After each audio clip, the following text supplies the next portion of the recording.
ఎంతవరకు టైం ఉంటే అంతవరకు మనం చూడడానికి ప్రయత్నం చేద్దాం. 9 నుండి 14 వచనాల వరకు మార్చి చదువుకుందాం. తామే నీతిమంతులమని తమ్ము నమ్ముకుని ఇతరులను తృణీకరించు కొందరితో ఆయన ఈ ఉపమానము చెప్పెను. ప్రార్థన చేయుటకై 2 మనుషులు దేవాలయమునకు వెళ్ళిరి.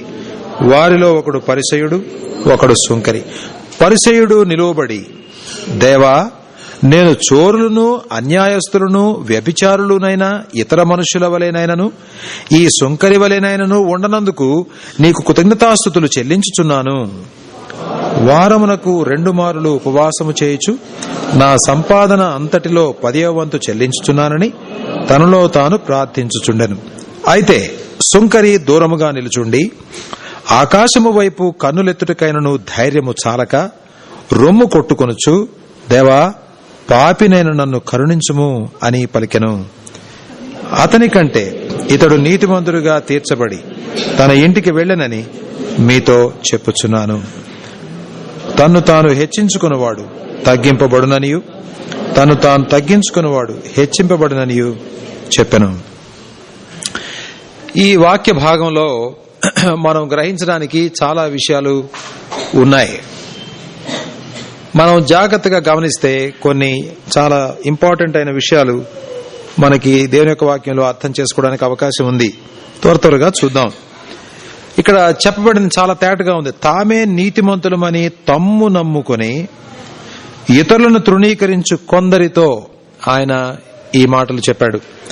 కొంతమందికి ఉండే అలవాటు ఏంటంటే తాము చాలా నీతిమంతులు అని. బహుశా ప్రార్థన చేసుకుంటారు, క్వైట్ టైమ్స్ బైబిల్ చదువుకుంటారు, ఒకవేళ ఎవరికన్నా 4 మాటలు చెబుతారు, లేకపోతే దేవుడు ఆశించిన సంగతులు కొన్ని చేస్తారు. అంత మాత్రం చేత మనం ఏదో చాలా స్పెషలైజ్డ్ నీతిమంతులం అయిపోవడం లేదు. ఒకవేళ నీతి మనలో ఉండాలి, ఉండి తీరాలి. యేసుక్రీస్తు వారు మనం రక్షించారు అని అంటే, యేసుక్రీస్తు వారి రక్తం నిన్ను నన్ను కడిగింది అని అంటే, పరిశుద్ధాత్మ దేవుడు మనలో నివసిస్తున్నారు అని అంటే తప్పకుండా నీతి కనబడి తీరాల్సిందే. ఫలాలు ఫలించాలి అని దేవుని యొక్క వాక్యంలో ప్రభువైన యేసుక్రీస్తు వారు చెప్పడం జరిగింది. మనం ఫలాలు ఫలించాలి, నీతి ఫలాలు ఫలించాలి. శాస్త్రుల నీతి, పరిసయ్యుల నీతి కాకుండా యేసుక్రీస్తు వారు చెప్పినటువంటి నీతి కలిగిన వాళ్ళంగా మనం ఈ లోకంలో ఉండాల్సినటువంటి అవసరం ఉంది అని దేవుని యొక్క వాక్యంలో మనం తప్పకుండా గుర్తిస్తాం. కాబట్టి ఆ నీతి మన జీవితంలో మనం ఉండాలి. కానీ మనం నీతిమంతులు అని అనుకుని వేరే వాళ్ళ తృణీకరించే బుద్ధి చాలా అపవిత్రమైన బుద్ధి. అది దేవుడు మెచ్చుకునేది కాదు అనే సంగతి మనకు అర్థం కావాలి. అసలు మిగతా వాళ్ళని మనం ఎలా చూస్తాం? కాసేపు ఆలోచిద్దాం. How do you look at others? How do you look at other people? చాలా మంది ఉంటారు రోజు మనం చూసేవాళ్ళు. మీ ఆఫీస్లో మీ బాస్ ఉంటాడు, మీ కింద పనిచేసే వాళ్ళు ఉంటారు, ఆటో వాళ్ళు ఉంటారు, మార్కెట్ ప్లేస్ లో అమ్మే వాళ్ళు ఉంటారు, ఈ కూలి పనులు చేసుకునే వాళ్ళు ఉంటారు, లేకపోతే బిజినెస్ పీపుల్ ఉంటారు, ఈ వీధుల్లో మనకు కనబడే ఆడవాళ్లు మగవాళ్లు ఉంటారు, రకరకాల ప్రొఫెషన్స్ లో ఉండేవాళ్ళు ఉంటారు, స్టూడెంట్స్ ఉంటారు, అండ్ దెన్ ఎంటర్ప్రెన్యూర్స్ ఉంటారు, చిన్న చిన్న బిజినెస్లు, పెద్ద పెద్ద బిజినెస్ చేసేవాళ్ళు ఉంటారు, లేకపోతే ఇండస్ట్రియలిస్ట్ ఉంటారు, రాజకీయ నాయకులు ఉంటారు, సోషల్ రిఫార్మర్స్ ఉంటారు, పాలిటీషియన్స్ ఉంటారు, and then many many other people. How do you look at them? What kind of an opinion you have? లోకంలో థింక్ చేసినట్టుగా మనం కూడా థింక్ చేస్తే what is difference in a believer? ఓ విశ్వాసి కూడా ఓ లోకంలో వ్యక్తుల్లాగా, న్యూస్ పేపర్లో టీవీల్లో చూసే వ్యక్తుల్లాగా మనం కూడా తలస్తే మనం కూడా వాళ్ళు అదే విధంగా చూస్తే మనం చేసేటువంటి కొత్త సంగతి ఏముంది? Is it what the lord wants us to have an opinion like? అలాంటి ఒపీనియన్ కలిగి ఉండాలని దేవుడు కోరుకుంటున్నాడా? Is it the way that the Lord wants us to think about those people? మనం ఇందా చూసాం, యేసుక్రీస్తు వారి వ్యక్తిని చూసినప్పుడు he understood their difficulties, he understood their problems, he was not critical. వాళ్ళు విమర్శించలేదు. మనకు సాధారణంగా విమర్శ వచ్చేస్తుంది అనమాట. ఓ వాళ్ళు బాగోలేదు, మన పాలిటీషియన్స్ బాగోలేదు, మా మున్సిపాలిటీ వాళ్ళు బాగోలేదు, వాడు ఆటో వాళ్ళు అంతా అన్యాయం, వీళ్ళు అన్యాయం, వాళ్ళ అన్యాయాలు ఉంటాయి. యేసుక్రీస్తు లేకపోతే ఇంక ఏం ఎక్స్పెక్ట్ చేస్తారు? యేసుక్రీస్తు వారి జీవితం లేకపోతే, అన్యాయం కాకపోతే ఏం ఎక్స్పెక్ట్ చేస్తారు? న్యాయం అంటే వాళ్ళకి తెలీదు, నీతి అంటే వాళ్ళకి తెలీదు. యేసుక్రీస్తు లేని జీవితాల్లో అన్యాయమే ఉండేది, అపవిత్రతలే ఉంటాయి. వాళ్ళు అపవిత్రతని మంచినీళ్ళలాగా తాగుతారు, వాళ్ళ కళ్ళకి కనబడడం లేదు, అంధకారంలో ఉంటారు, మనసులు చచ్చిపోయాయి, మనస్సాక్షులు లేవు, మురికంటే కన్విక్షన్ లేదు, పాపం అంటే భయం లేదు, చికాకు లేదు. ఆ పాపం యొక్క అసహ్యత వాళ్ళకి తెలీదు. They think it is good and beautiful. వాళ్ళు అలాగనే ఆలోచన చేస్తారు, వాళ్ళు అలాగనే థింక్ చేస్తారు. అలాంటి వాళ్ళని నువ్వు చూసినప్పుడు నువ్వెలాగ ఆలోచించాలి? You will criticise them, you will find fault with them. They are sick people.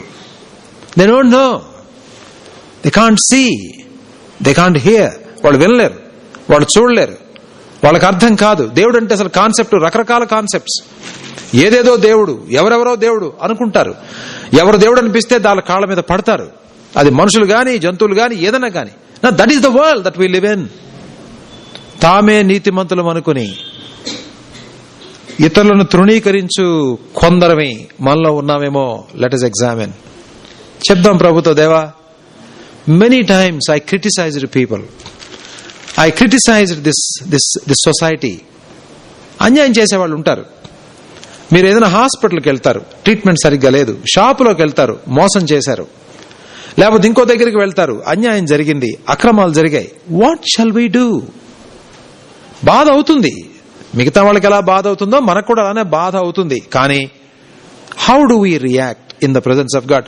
దేవుని సన్నిధిలోకి రాత్రి ప్రార్థన చేసుకునేటప్పుడు how will you take all these things in to the presence of God? దేవుని సన్నిధిలో రెక్టిఫై చేసుకోవడానికి రాత్రిపూట ప్రార్థన చేసుకోవడం చాలా ముఖ్యమైన సంగతి. మార్నింగ్ క్వైట్ టైం చేసుకునేటప్పుడు ఆ దినానికి కావాల్సినటువంటి గైడెన్స్ కోసం, శక్తి కోసం, సంతోషం కోసం, సమాధానం కోసం, నీతి కోసం ప్రభువును అడుక్కుని సిద్ధపడి ఈ లోకంలోకి మనం వెడతాం. బహుశా ఇవాళ మనం ప్రార్థన చేశాం, ఆ సువార్తను వేరే వాళ్ళకి అవకాశం వస్తే పంచాలన్నటువంటి ఆ మనసుతో కూడా మనం బహుశా బయటికి వెళ్తే చాలా బాగుంటుంది. రాత్రిపూట మళ్ళీ ప్రభు సన్నిధిలోనికి మనం వచ్చినప్పుడు ఏం చేస్తాం? How did I serve this world? దేవుడు లోకాన్ని ఎంతో ప్రేమించాడు. God did not go on criticizing. దేవుడు పాపాలు చూపించాడు, పాపాన్ని గురించి మాట్లాడాడు, రాబోయే ఉగ్రత గురించి మాట్లాడాడు. But he did it all in love. కదా? How do you react? అన్యాయం జరిగిందని మాట్లాడడంలో తప్పేం లేదు. కానీ do you react in love or in anger? ఎలా రియాక్ట్ అవుతాం మనం? మనుషులు మనకి ద్రోహాలు చేస్తారు. How do we react? క్షమించగలమా? ఓర్చుకోగలమా? నోరు మూసుకోగలమా? ఏమీ మాట్లాడకుండా ఉండగలమా? సఫర్ అవ్వగలమా? సైలెంట్ గా కన్నీళ్లు కార్చగలమా? ఒకళ్ళు అంత బాధ అనిపిస్తే can we pray for them?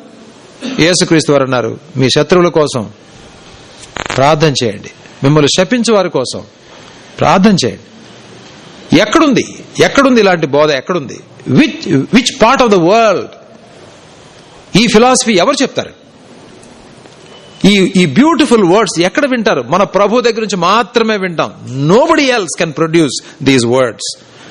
పేతురు అన్నాడు, దేవా, నీవు నిత్య జీవపు మాటలు కలవాడు. దేవుడు మాట్లాడిన ఆ నిత్య జీవపు మాటల్లో నుంచి వచ్చాయి ఈ ప్రిన్సిపల్స్ అన్నీ కూడా. బాధించే వాళ్ళ కోసం ప్రార్థన చేయడం, మళ్ళీ బాధించే వాళ్ళ శత్రువులు దాహంతో ఉంటే వాళ్ళకి ఏదన్నా ఇవ్వడం, వాళ్ళ కష్టాల నుంచి వెళుతుంటే పలకరించడం, వాళ్ళు కన్నీళ్లు కారుస్తుంటే సంతోషించకుండా వాళ్లతో పాటు పక్కనే ఉండి దుఃఖించడం. When will this come into our life? ఇంకెన్ని సంవత్సరాలకు వస్తుంది? ఇంకెన్ని బోధలు వినాలి? ఇంకెన్ని పాటలు పాడాలి? ఇంకెన్ని ఆరాధన వర్తమానాలు వినాలి? ఇంకెన్నిసార్లు ప్రభు బలలో పాలు పొందాలి? యేసుక్రీస్తు వారి శిలువ మన జీవితాల్లోనికి ప్రవేశించి మన దౌర్భాగ్యత్వాన్ని మనకు చూపించినప్పుడు డోంట్ రిజెక్ట్ అదర్ పీపుల్. మనం కూడా అలానే ఉంటిమి ఒకప్పుడు కదా. It's only by sheer grace we are what we are today.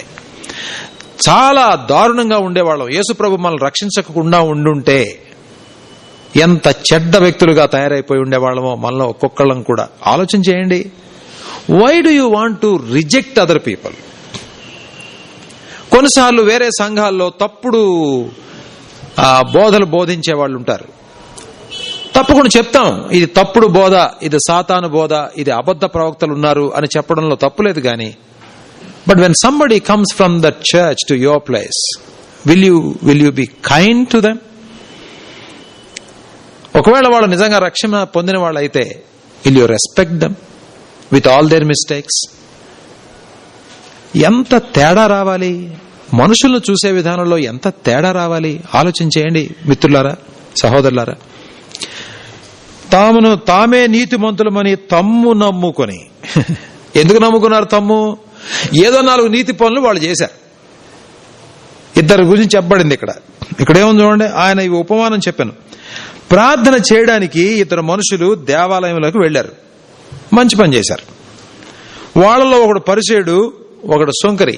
పరిసేయుడు అంటే ఈ ధర్మశాస్త్రాన్ని చాలా నిక్కచ్చిగా నియమాలన్నింటినీ చక్కగా పాటించేటువంటి తెగ వాళ్ళు. దేవుని గురించి వేరే వాళ్ళకి చెప్పేవాళ్ళు, చాలా నిష్ఠమైన ఆచారాలు కలిగిన వాళ్ళు. సుంకరి అంటే సుంకం కలెక్ట్ చేసేవాళ్ళు. రోమన్ గవర్నమెంట్ ఈ ట్యాక్స్ కలెక్షన్ కోసం కొంతమంది సుంకర్లను నియమించారు. వాళ్ళు 50 రూపాయలు తీసుకోండి అని అంటే, ఉదాహరణకి ఇంకొక 2 రూపాయలు ఎక్స్ట్రా తీసుకుని ఆ 2 రూపాయలు వాళ్ళు జేబులో వేసుకుని ఆ 50 రూపాయలు తీసుకెళ్లి గవర్నమెంట్కి కట్టేవాళ్ళు. వీళ్ళు ఇలా చాలా సంపాదించేసేవాళ్ళు. అందుకని వీళ్ళంటే ఆ రోజుల్లో అందరూ అసహించుకునేవాళ్ళు. ఎవరన్నా తిట్టాలంటే వీడు సుంకరి అనేవాళ్ళు అనమాట. సుంకరి అనే పదం అంటే చాలు వాడు ఒక తిట్టినట్టే లెక్కగా ఉండేది ఆ రోజుల్లో. వాళ్ళు పబ్లికన్స్ అంటారు వీళ్ళని. వాళ్ళు అంత హేట్ చేశారు సమాజంలో వాళ్ళు. If that is the case, వాళ్ళిద్దరూ దేవాలయానికి వెళ్లారు. ఏం చేశారు దేవాలయానికి వెళ్లి? చూడండి. పరిసేయుడు నిలవబడి, దేవా, నేను చోరులను, అన్యాయస్తులను, వ్యభిచారులైన ఇతర మనుషుల వలనైనను ఈ సుంకరి వలనైనను ఉండనందుకు నీకు కృతజ్ఞతాస్తుతులు చెల్లించుచున్నాను. నేను, దాంతో స్టార్ట్ అయింది. నేను ఇలా లేను. నేను ఎవరిలా లేను? చోరులు, దొంగలు, అన్యాయస్తులు, వ్యభిచారులు అయిన ఇతర మనుష్యుల వలె. Look at that. ఎంతమంది తెలుసు ఇతనికి? ఇతర మనుష్యుల వలె, ఈ కేటగిరీకి సంబంధించిన ఇతర మనుషుల వలె నేను లేను. ఇంకా చెప్పాలంటే, అడుగో అక్కడ నిలబడున్నాడు చూడకూడదు, వాడు సుంకరం చెప్తుంది. వాడి వ్యవహారం, వాడి డబ్బు సంచి అన్ని చూస్తుంటే అర్థమైపోతుంది వాడు సుంకరని. నాకు తెలుసు వీడు. ఈ సుంకర్లాగా కూడా నేను లేను ప్రభువా, నీకు స్తోత్రం అన్నాడు. ఏమన్నాడు? ఉండనందుకు నీ కృతజ్ఞతాస్తుతులు చెల్లించున్నాను. ఇంకా ఏమన్నాడు? వారమునకు 2 మార్లు ఉపవాసము చేయొచ్చు, నా సంపాదన అంతటిలో 10వ వంతు చెల్లించుచున్నానని తనలో తాను ప్రార్థించుచుండెను. ప్రార్థన చాలా మందికి ప్రార్థన చేయడం తెలియదు. ప్రార్థన అంటే ఏమేమో మాట్లాడొచ్చు, ఏమేమో మాట్లాడదు అనుకుంటారు. దేవుని సన్నిధిలో ఎలా ప్రార్థన చేయాలి, ఏ మనసుతో ప్రార్థన చేయాలి, ఎంత సౌమ్యంగా ఆయన దగ్గరికి వెళ్ళాలి, what kind of an attitude we should have, మన మనస్తత్వం ఎలా ఉండాలి, ఎంత ఒబీడియన్స్ ఉండాలి, ఎంత హ్యూమిలిటీ ఉండాలి, ఎంత సింప్లిసిటీ ఉండాలనే సంగతి చాలా మందికి తెలియదు. అందుకనే దేవుని యొక్క వాక్యం చెప్తుంది, దేవుని సన్నిధికి వెళ్ళినప్పుడు, దేవుని మందిరానికి వెళ్ళినప్పుడు ఏం మాట్లాడుతున్నావో జాగ్రత్తగా చూసుకోవాలి అని దేవుని యొక్క వాక్యం చెబుతుంది. సిద్ధపరచుకొని రావాలి మాటలు. నిజానికి మాటలు సిద్ధపరచబడిన తర్వాతనే మాట్లాడాలి. గబుక్క నోటికి వచ్చేస్తుంది, కొంచెం ఆగి ఆ మాటలు కొంచెం వద్దనుకొని వాటిని కొంచెం సరిచేసి ప్రాపర్ గా మాట్లాడడం నేర్చుకోవాలి. చిన్నపిల్లలు మాట్లాడడం నేర్చుకుంటుంటే తల్లిదండ్రులకు చాలా సరదా అయిపోతుంది. అమ్మో, వాడి నోట్ల నుంచి ఏదో మాట వచ్చింది, ఇప్పుడే విన్నాను నేను అని పెద్ద సంబరపడిపోతారు. వాడు కొద్ది నెలలు మాడితే ఆగితే వాడు ఇటు కూడా మాట్లాడతారు, మనకంటే బాగానే మాట్లాడతారు. అయితే మొట్టమొదటి మాటలు వాడు నేర్చుకునేటప్పుడు చాలా సంతోషంగా తల్లిదండ్రులు చూస్తారు. నువ్వు మాట్లాడుతుంటే నీ పరలోకపు తండ్రి ఈజ్ ఈ హ్యాపీ? ఎన్ని సంవత్సరాలైంది మందిరానికి వచ్చి, ఎన్ని సంవత్సరాలైంది పాటలు పాడతాడు, బైబిల్ చదువుతుంది, ప్రార్థన చేస్తుంది, సువార్త అంటాడు, సేవ అంటాడు, మాట్లాడడం చేత కాదు, మనుషుల్ని సరిగ్గా చూడడం చేత కాదు, గౌరవించడం చేత కాదు, వ్యక్తులకి మన్నించడం చేత కాదు, వాళ్ళు అర్థం చేసుకోవడం చేత కాదు, వ్యక్తులు ఎలాంటి పరిస్థితుల్లో ఉంటారు అనే సంగతి వివేచించడం చేత కాదు అని దేవుడు అనుకుంటే, సహోదరులారా, what can we do to this world? ఇంత మంచి రిసోర్సెస్ కలిగి ఉండి ఈ లోకం కోసం ఎలాగా ఏమి ఇవ్వగలుగుతాం మనం? కొంచెం ఆలోచన చేయండి. ఇతను తనలో తాను ప్రార్థన చేసుకుంటున్నాడు. ఇతనికి పాపం అతని గురించి మాట్లాడినప్పుడు అతను ఏమి చేయటం లేదో అవి గుర్తొచ్చాయి కదా. ఏమి చేయటం లేదో అవి గుర్తొచ్చాయి. వ్యభిచారం చేయట్లేదు, ఓ దేవా స్తోత్రం అన్నాడు. నేను దొంగతనం చేయట్లేదు, ఉందా? చోరులు దొంగతనం, నేను దొంగతనం చేయట్లేదు. ఏమి చేయట్లేదో వాటిని బట్టి దేవుని సూచిస్తున్నాడు. ఏమి చేశాడో కూడా చెప్పాడు. కానీ చాలా విషయాలు దేవుడు ఏం చేయమని చెప్తున్నాడు, మన జీవితాల్లో, క్రైస్తవ జీవితం నుంచి ఎలాంటి ఫలాలు రావాలి అన్నది ఇతనికి పెద్ద అవగాహన లేదు.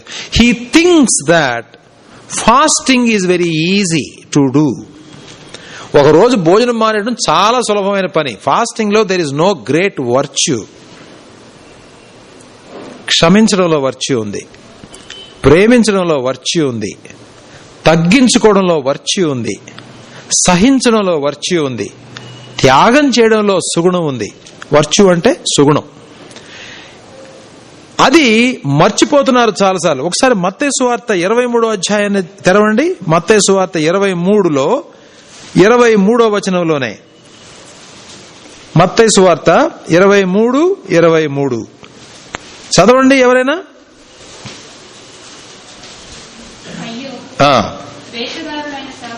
అయ్యో వేషధారులైన శాస్త్రులారా, పరిసయ్యులారా,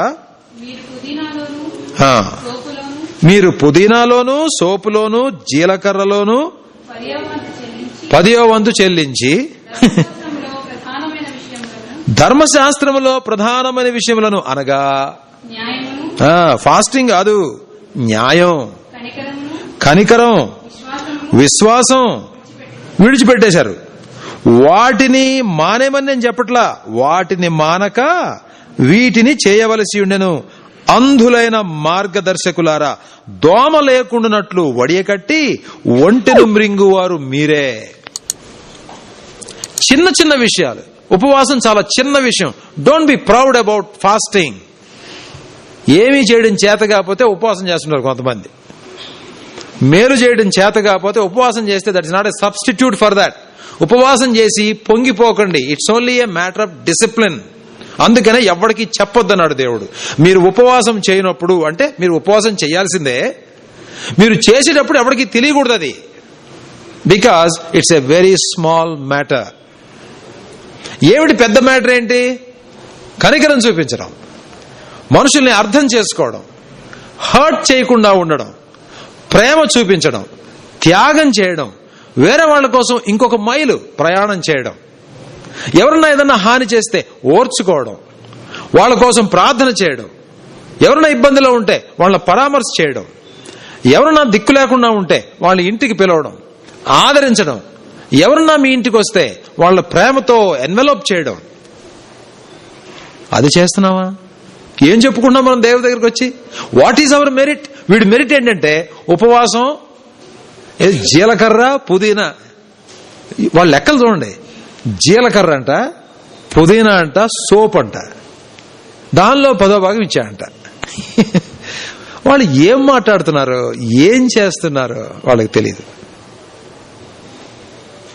నిజంగా వాళ్ళు డబ్బులు ఇచ్చిన వ్యవహారం కాదది. అంధులైన మార్గదర్శకులారా, వేషధారులారా. ప్రభుకి చాలా కోపం వచ్చినటువంటి గ్రూప్ ఇది.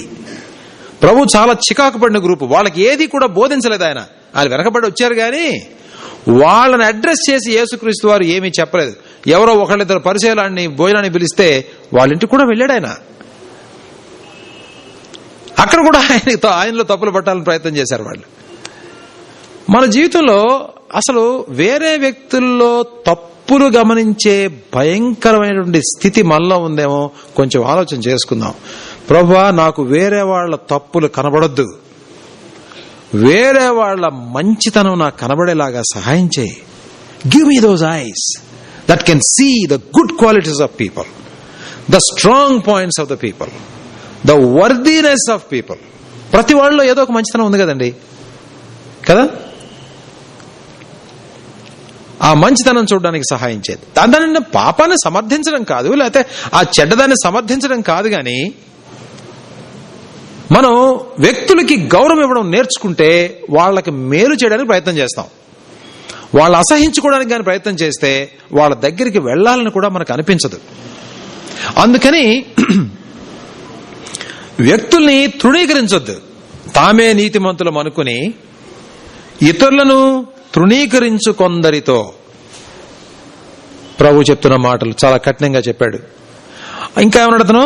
నేను వారానికి 2 సార్లు ఉపవాసం చేశాడు, నా సంపాదన అంతట్లో 10వ వంతు చెల్లించుచున్నానని తనలో తాను ప్రార్థించుడను. డబ్బులు ఇవ్వడం చాలా సులభం సహోదరులారా, ప్రేమ ఇవ్వడం కష్టం, సర్వీస్ ఇవ్వడం కష్టం. డబ్బులు ఇవ్వడం చాలా సులభం. 1000 రూపాయలు వస్తే ఓ 100 రూపాయలు దేవుడికి ఇస్తున్నాను, అయిపోయింది నా పని, చేతులు దులుపుకోవడం చాలా సులభం. One of the easiest things that you can do. కాబట్టి మీరు దశంభాగాలు ఇచ్చేటప్పుడు పెద్ద ఏదో సర్వీస్ చేస్తానని చెప్పాల్సిన అవసరంలా. జీలకర్ర, పుదీనా, ఇంకేంటది, సోపు, వీటిల్లో 10వ భాగం ఇస్తే, సమ్ ఎక్స్ట్రా ఇస్తే ఏదో చేశామని చెప్పొద్దు. ఎప్పుడు చెప్పుకోవచ్చు అంటే, దేవుడు నాకు క్షమించే మనసు ఇచ్చాడండి, పలానా వాళ్ళని క్షమించాను నేను, దేవునికి స్తోత్రం. పలానా వాళ్ళకి సేవ చేశాను, సేవ చేయాలనుకున్నాను, కొంతమంది దగ్గరికి వెళ్ళాను, సేవ చేశాను, దేవునికి స్తోత్రం. అలాంటి ప్రార్థన ఎంత బాగుంటుంది, అలాంటి సాక్ష్యాలు ఎంత బాగుంటాయి. దేవుని సన్నిధిలోకి వెళ్ళాడు, దేవా అన్నాడు, నేను అని మొదలుపెట్టాడు. చోరులను, అన్యాయస్తులను, వ్యభిచారులను, సాధారణంగా మనకుండే టెంప్టేషన్ ఏంటంటే, మన దగ్గర లేని పాపాల గురించి మనం ఆలోచన చేసి దానిలో పెద్ద సుపీరియర్ క్వాలిటీ అనుకోవటం.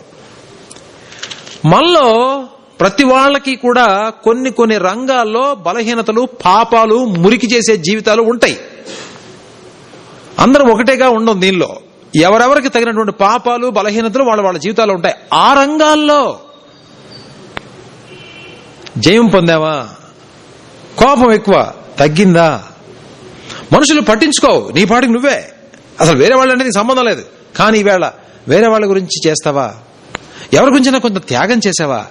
ఎవరినైనా ఆదరించావా? ఎవరికైనా ఒక ఫోన్ కాల్ చేసి నీకోసం నేను ప్రార్థన చేస్తాను అని చెప్పావా? ఎవరింటికన్నా వెళ్ళి వాళ్ళకి ఏదన్నా ఆప్యాయంగా పలకరించావా? ఏదన్నా ఇవ్వాలనుకుంటున్నాను ప్రభా, నీకు ఇచ్చాను గాని వ్యక్తులకు కూడా ఇవ్వడానికి సహాయం చెయ్యి అని ప్రార్థించావా? దిగుల్లో ఉన్నారేమో, ఎవరు విజిట్ చేసేవాళ్ళు లేరేమో, నేను అలాంటి వాళ్ళ దగ్గరికి వెళ్ళాలనుకుంటున్నాను, ఎవరు ఎక్కడున్నారో నాకు కొంచెం చూపిస్తావా దేవా అని ప్రార్థన చేసావా? ఏం ప్రార్థన చేస్తున్నారు? వాళ్ళలాగా లేను, వీళ్ళలాగా లేను, ఇదిగో ఈ నిలబడ్డ వాడిలాగా కూడా లేను, thanks.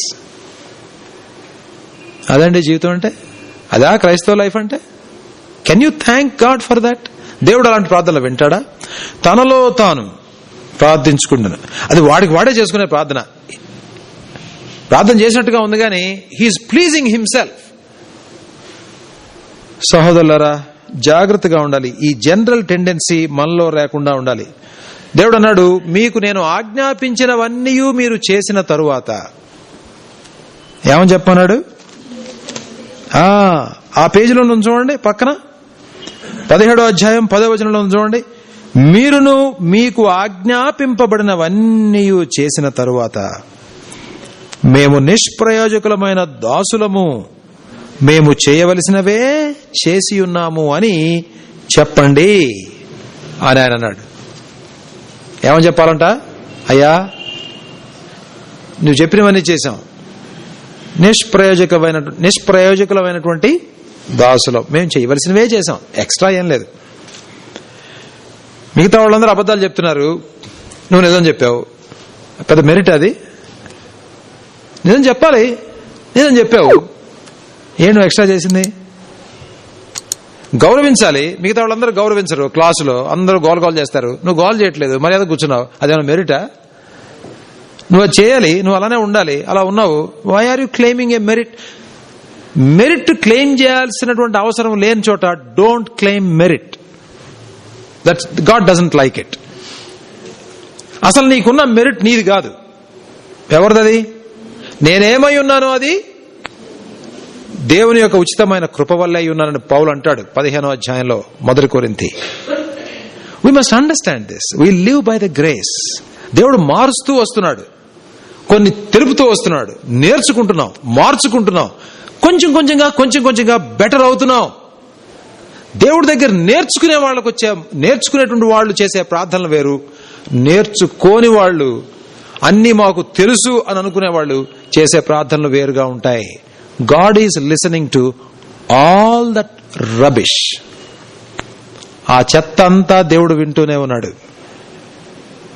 And God will judge one day. చాలాసార్లు మనం అలా చేస్తాం. అసలు మనకుండే యాటిట్యూడ్, మనకుండే టెండెన్సీస్ మన ప్రార్థనా జీవితాన్ని కూడా నడిపిస్తాయి అని అర్థం చేసుకుంటాం ఈ ప్రార్థనలో. One man is praying, God did not like that prayer చెప్పాడు. He did not like that prayer. ఆ ప్రార్థన అతన్ని నీతిమంతుడిగా చేయలేకపోయింది. నేను నీతిమంతుడిని, నేను అతనిలా లేను, ఈవిళ్ళ లేను, ఆ కుటుంబంలో లేను, మా పాస్టర్ లాగా లేను ఇట్లా అనుకుంటే you will not become a righteous man.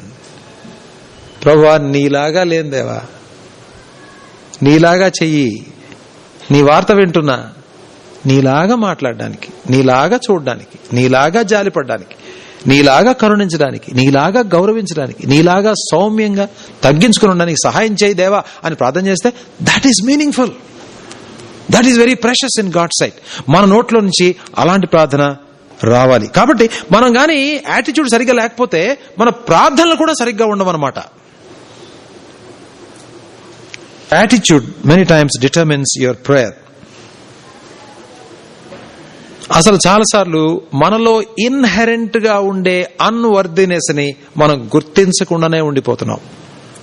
అతను చెప్పాలి, దేవా వారానికి 2 సార్లు ఉపవాసం చేశాను గాని పలానా వాళ్ళని క్షమించలేకపోతున్నా, నీ నీతి నాకు ఇంకా అర్థం కాలేదు, నేను చాలా మొనగాడిని లేకపోతే అన్ని తెలిసినవాడు అనుకుంటున్నాను గాని తెలియని వాళ్ళ పట్ల జాలి లేదు నాకు. ఇప్పుడు సుంకరి ఉన్నాడు, ప్రభువా నన్ను మార్చావు, ఇతను కూడా మార్చుదేవా అని ఉంటే చాలా బాగుండేది. అట్లా ప్రార్థన చేయాల. నేను సూపర్ గా ఉన్నా, ఇతను చూడు ఎట్టున్నాడో అని దేవుడితో మాట్లాడుతున్నాడు. అతనికి ఏం మాట్లాడుతున్నాడో ఎవరితో మాట్లాడుతున్నాడో కూడా తెలియదు. ఒక అమాయకుడి గురించి దేవుడి దగ్గర కంపేర్ చేసుకుని ఎంతో తృప్తి ఆనందాన్ని పొందుతున్నాడు తెలివి తక్కువ పరిసయుడు. అతనికి నీతి రాలేదు, అతని ప్రార్థనలకి జవాబు కూడా రాదు. ఎందుకంటే రావడానికి అసలు అక్కడ ఏమీ లేదు. చాలాసార్లు ఇన్హరెంట్ అన్వర్దినెస్ ని మనం మర్చిపోతాం. అందుకని దేవుని సన్నిధిలోకి వెళ్ళినప్పుడు మనం ఏం చేశామో దేవుడు అన్ని నోట్ చేసుకుంటాడు. వాటి గురించి పెద్ద మాట్లాడాల్సిన అవసరంలా. ఏమి చెయ్యలేకపోయాం, ఎక్కడ తక్కువ పడుతున్నాం, ఏమి విషయంలో లోపంగా ఉన్నాం, ఏ విషయంలో దేవుడు మనలో ఉండే లోటు పోడ్చాలి, ఎక్కడ తక్కువ ఆయన వెయిట్ లో తక్కువ పడుతున్నామని ఆలోచించి వాటి కోసం మనం ప్రార్థన చేసుకోవాలి. అందుచేత మనం అలాంటి వాళ్ళంగా ఉండాలి. సాధారణంగా మన తప్పులు మనకి కనబడవు, కరెక్టేనా? ఎవరికైనా సరే, బోధకులకు గాని వినేవాళ్ళకి గాని వాళ్ళ తప్పులు వాళ్ళకి కనబడవు. తెలుగులో ఒక పద్యం కూడా ఉంది, ఏంటది? తప్పులు ఎన్నవారు తమ తప్పులు ఎరుగారు. రైట్. కాబట్టి తప్పులు ఎన్నే పరిస్థితిలో ఉండొద్దు. మనం తప్పులు ఎన్నుతుకుంటూ కూర్చుంటే మన తప్పులు తెలియవు మనకి. తర్వాత నాలో తప్పులు లేవు అని అనుకునే వాళ్ళు they live in a unreal world. అసహజమైనటువంటి జీవిత వాతావరణంలో వాళ్ళు జీవిస్తారు. Don't live in an unreal world, live in a real world. Progress ఉందా? మంచిదే. నేను అంతకుముందు 2009లో చేసేవాడిని కాదు, ఇప్పుడు చేస్తున్నాను. దేవా నా జీవితం ఎంత మార్చావు, నీకు స్తోత్రం, నీ కృప ఇదంతా, నీ దయ ఇదంతా. అలా చెప్పుకోవడంలో ఎంతో గొప్ప ఉంది. ప్రభా మా పక్కన బహుశా కొంతమంది ఉన్నారు, వాళ్ళు ఒకవేళ నాలాగా నన్ను ఎలాగ టచ్ చేసావు వాళ్ళని కూడా టచ్ చేయి, ఇది నాది కాదు ఇది నీదే అని చెప్పగలడం ఎంత గొప్పది. నేను పౌలు అంటాడు అనమాట, గలతీ 2:20లో పౌలు ఏమన్నాడు చెప్పండి? ఏమన్నాడు? నేను క్రీస్తుతో కూడా సిలువ వేయబడున్నాను, ఇక జీవించువాడను నేను కాదు, క్రీస్తే నా యందు జీవించున్నాడు. కంప్లీట్ అథారిటీ ఆయనకి ఇచ్చేశాను. నేను చేస్తున్న పనులు, నేను పలికే మాటలు క్రీస్తే. అందుకని ఆయన అంటాడు, నా మటుకైతే బ్రతకడం క్రీస్తే. బ్రతకడం క్రీస్తే అయినోడికి చావైతే లాభమే కదా. అయితే ఇప్పుడు నేను శరీరమందు జీవించుతున్న జీవితము ఎలా జీవిస్తున్నావయ్యా మీరు అని ఎవరిని అడిగితే నేనేమని చెప్తానంటే, ఇప్పుడు శరీరమందు జీవించుతున్న ఈ నా జీవితము నన్ను ప్రేమించి, చెప్పండి, నా కొరకు తను తాను అప్పగించుకొనిన దేవుని కుమారుని యందలి విశ్వాసము వలన జీవించుచున్నాను. మిమ్మల్ని అందరికి వాక్యాలు కంటద పెట్టమని చెప్పాలి. నేను హోంవర్క్ ఇవ్వాలి, ఓ 2 మాటలు. సండే స్కూల్ పిల్లలాగా మీకు కూడా 2 వాక్యాలు ఇచ్చి వచ్చే వారం కంటద పెడితే చెప్పడం అని చెప్పాలి. నేర్చుకోండి ఈ మాటలన్నీ కూడా చక్కగా చెప్పగలగాలి. పట్టుదలతో చదవండి. ఈ సంవత్సరం దేవుని వాక్యాన్ని పట్టుదలతో చదవండి. మీకు ఏదైనా కావాలంటే నన్ను అడగండి, నేను చెప్తాను. నేను కూడా నేర్చుకుంటాను. నేను కూడా కంటలు పెట్టడానికి ప్రయత్నం చేస్తాను, చాలాసార్లు గుర్తు పెట్టుకోవడానికి ప్రయత్నం చేస్తాను. ఒకసారి వెంటనే గుర్తుండవు. అందుకనే go to the word again and again and again and again till it stays